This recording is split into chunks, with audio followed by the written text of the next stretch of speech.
অনেক কষ্ট থাকে যার আওয়াজ বাইরে থেকে শোনা যায় না।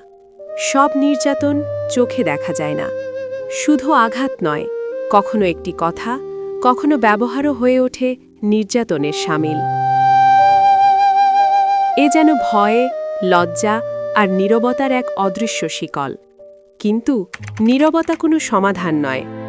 সহায়তা আর সাহসী পারে একজন নারীকে নির্যাতনের অন্ধকার থেকে বের করে আনতে।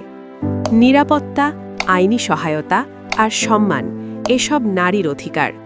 নারী নির্যাতন বন্ধ হোক, এই বিশ্বাস নিয়েই কাজ করতে চান খুলনা ৩ আসনে বিএনপি মনোনীত প্রার্থী আলহাজ রকিবুল ইসলাম বকুল। কারণ তিনি বিশ্বাস করেন, নারীর সম্মান যেখানে নিশ্চিত, সেখানেই সমাজ এগিয়ে যায়।